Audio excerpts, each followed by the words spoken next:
Welcome to some new r/malicious compliance stories, where people comply to the letter, but not the spirit of a request.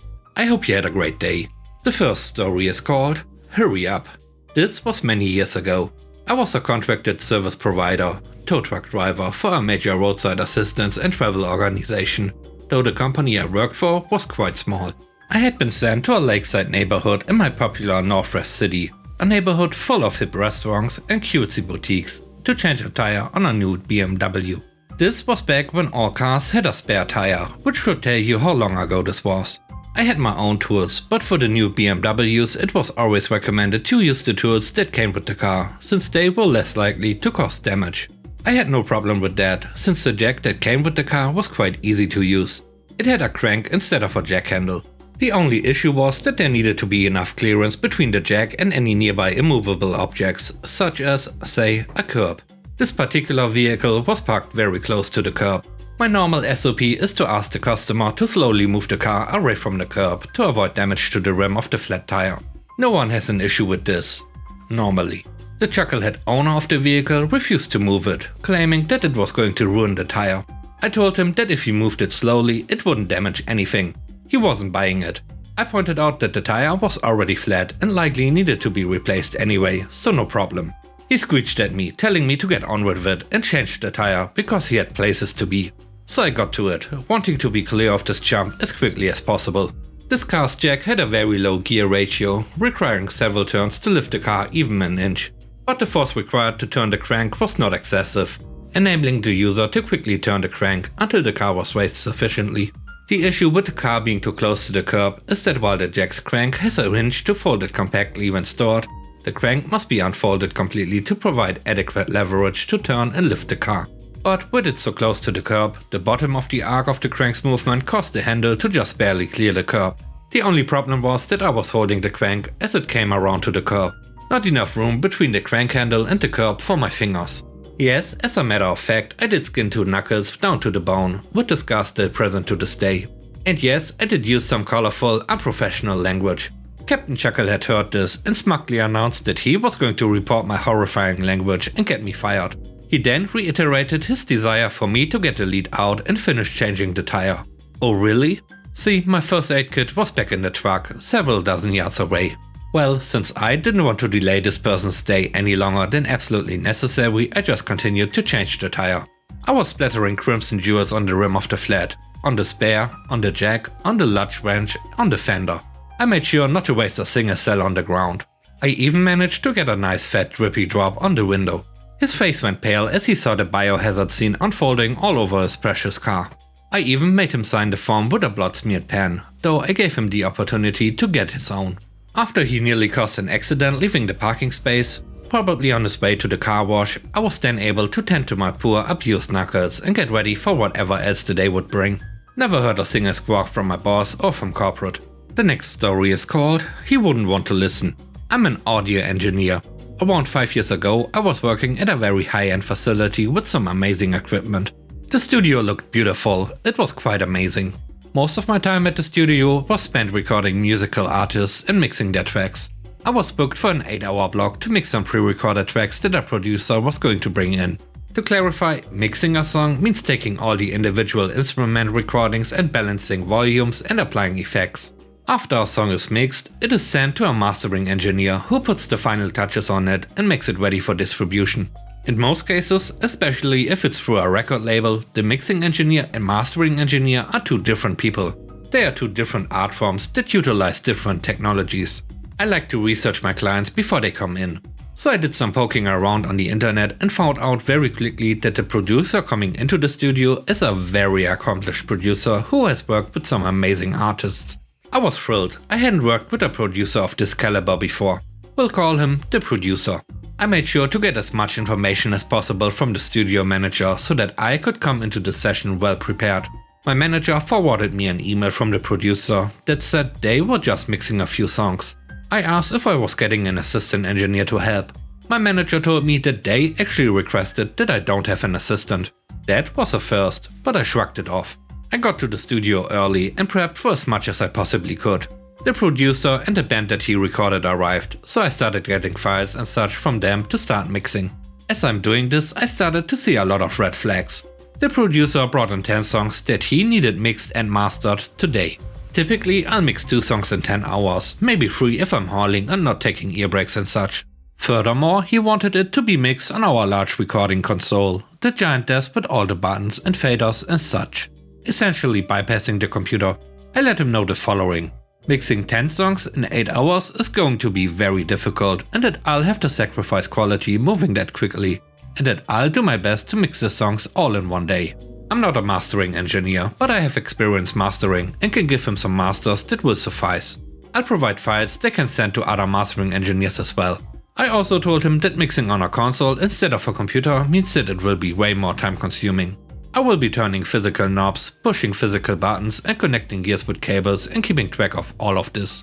It also means that if they want any edits or changes after today, they'll need to book the studio for at least 2 to 3 additional hours so that I can set everything up again exactly how it was.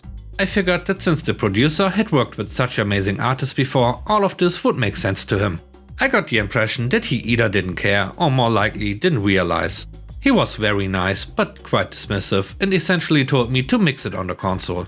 To add to my stress, I started finding all sorts of mistakes and issues in the recording that would take more time to address. Despite this, we worked really well together. I felt I gave him more than enough information about my concerns, so I complied with his request, knowing full well that we were going to face a plethora of problems down the road. I got to work as fast as I could. The producer was quite eccentric, but we got along nicely, and he was thrilled with some of the tricks I was pulling out of my head to address all these issues. At the end of every mix, I take copious notes on what physical buttons were pushed, what cables were connected to what, etc. I did this for every client I've worked with, just in case they ever wanted to come back and made edits to their records. Normally, I'll have my assistant or intern do this, but they specifically asked to not have an assistant or intern around. I was able to get through each of the songs somehow. I was honestly impressed with myself. The songs sounded good, but not good, as I didn't have enough time to make them good. They were happy with the mixes. The producer seemed quite surprised that they sounded the way they did, so I took that as a compliment. We ended on a good note, so I thought that was the end of it. A few days later, I get booked again for 2 hours. We normally don't book 2-hour blocks, it's just not worth it. However, I agreed to the 2 hours because there was another 8-hour session booked directly after, so it worked out perfectly. The studio manager didn't quite understand what I'd be doing in those 2 hours. The client was very vague and would not answer any of our questions about what they wanted to happen in those 2 hours. I show up for the session and the producer from a few days before was there. Before I can even say hello, a car that costs more than what I make in 2 years comes whipping through the parking lot. This guy jumps out and begins barking orders at me. I put together that this must be the executive producer. For background, an executive producer is essentially the guy that knows nothing about the process but has the money to fund it. It's a fancy name for the person who pays for everything. As he's barking orders at me, about 10 more ridiculously expensive cars pull in. I learned that the executive producer brought possible investors for his new record label into the studio to listen to the mixes and watch the executive producer manage a production team. After the executive producer greeted all his investors, he instructed everyone to go into the studio. I tried to get him alone to talk to him before, but he responded with, "I'm going to do all the talking, you're going to do the work." He clearly wanted everybody to see how good he was at managing a production and such. He asked me to pull up the first song to play for his investors. I told him that if he wants to make any changes to the songs, I need at least 2 to 3 hours to set everything up before we can make changes. I told him I could play the songs for his investors, but I can't make any changes unless I take the 2 to 3 hours to set it up. I also said that I can't even do that today, since I have another client coming in 2 hours. As I'm saying this, I see the producer behind him smiling, clearly getting a lot of satisfaction from this. The executive producer literally turned red with anger and started yelling. I honestly couldn't understand half of what he said. When the executive producer stopped yelling, the producer cutely said, "I told you so." That's when I realized that the producer had actually been the one who maliciously complied with the executive producer to some degree. This is my favorite part. The executive producer handed me a $100 bill and said something like, "You have 10 minutes to set it up." He did this in front of his investors. I'm not sure what he was thinking would happen. Some of them literally laughed out loud and walked out. I was sick of it, so I maliciously complied, knowing that I could never set it up in time, making the executive producer look bad in front of his investors. So I started setting it up anyway. I didn't take the money. As I was setting up, one of the investors came up to me and asked if I was actually able to set it up in 10 minutes. I told him it wasn't possible, so he turned around and walked out. About 10 minutes later, they all left, because I didn't have everything set up yet. Later that week, the producer came back to work with me some more. We had a great working relationship from that point on. I talked with the producer about this whole thing, and he said that the executive producer hired him to help him get his record label off the ground. The executive producer apparently didn't listen to anything the producer advised him on and treated him very poorly. So the producer decided to just comply with whatever the executive producer wanted, knowing full well it wouldn't work out. He got sick of the executive producer's antics and just wanted out. The producer had informed the executive producer about everything that would go wrong before they booked me for the mix, and the executive producer completely disregarded him. The producer told me that the executive producer didn't want an intern or an assistant at the studio for the mix, because he only wanted high-end music production people there. If assistant is in the title, they don't deserve to be there. It turns out that all the investors pulled out and the band started to sue the executive producer. The last story is called Try to Humiliate Us. I worked for an IT company about a decade ago, Silicon Nuggets. Fake name. Most of our clients were in central London, basically situated on the green and dark blue spots on the UK Monopoly board, i.e. the most expensive. This particular client was a big multi-billion-pound investment fund named Trails. Silicon Nuggets was very small, just 6 of us. The boss, who we will call Steven, started it himself after gaining business experience selling racks. This was back in the days when viruses in emails were a new thing. He was good with computers, but not an expert. He is now. So he hired David, a serious IT boffin, and between them they landed some very big clients. I joined much later, about a decade ago. It was my first real job, hired on the fact that I am good with computers. I took over for someone leaving, and he was the main contact for Trails, so I became their main contact. They were our biggest, oldest client. Steven knew the CEO personally, and he really liked and trusted us. Trust is mega important in IT, as you can imagine. I was stationed at Trails for a few years, and things were great. I basically had a desk there, and most of my time working for Silicon Nuggets was me traveling into London and staying at Trails most of the day, helping to other clients after, doing the usual help desk and server room support, installations and general IT superhero. They were mostly a good bunch who I had a lot of respect for. They certainly weren't wolves. At some point, Trace hired a new COO and he promptly hired a CTO. It was clear from the start that the COO didn't like the fact that this big important fund had a small IT company. Hiring the CTO was already a bit of a move. We were handling everything technology related already, so it was clearly some sort of move. I was moved from outside the CEO's office down to some hole in the basement, and the CTO took my spot. Anyway, we somehow found out that the COO tried to convince the CEO to switch to a larger, more respectable IT company, but the CEO shut him down. This ambitious COO was still determined to get rid of us though. He made his move eventually by calling a meeting with Steven, David and myself, the CEO and the CTO, with the sole purpose of humiliating us in front of the CEO. I will never forget that meeting. The COO wanted to demonstrate that the CTO was a proper IT genius, way above us, and how the company is missing out by having us amateurs. I mean, fair enough, if that's what he thought, and I can see why one might think that, given we were so small and didn't have an office in Mayfair, and I was a bit nervous myself. Steven was annoyed about this meeting, but in the end we had to comply and agree to the meeting. We didn't realize at this point that we were headed for some top quality maliciousness deriving from our compliance. The meeting began, and the moment the CTO opened his mouth, I realized I had better keep my mouth shut. I'm good with computers, but this was way out of my league. I can't even do a good impression.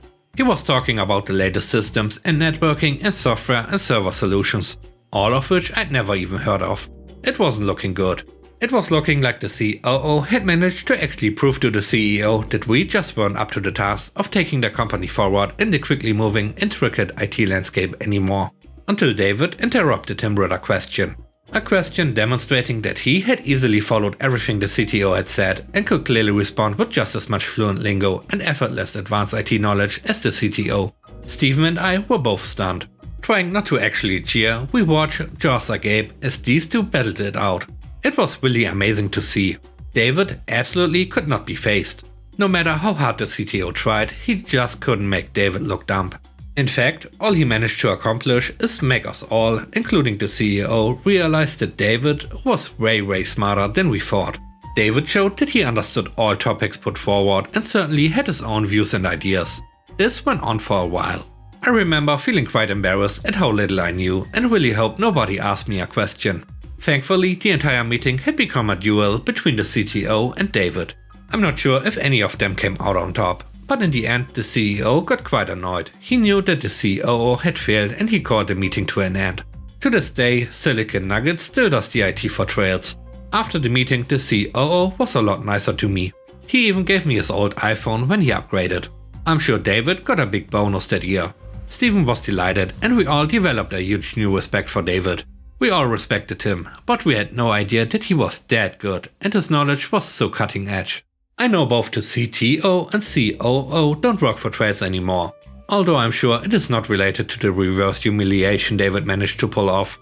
Well, maybe the CTO is related. It didn't make sense to keep him around too much longer. And with that, we end today's video. Let me know what you think about the stories. On a scale of 1 to 10, how would you rate the stories and today's video? I hope you enjoyed the video. If you did, please don't forget to subscribe and hit the like button. And I hope you have a great day. Stay safe. Bye bye.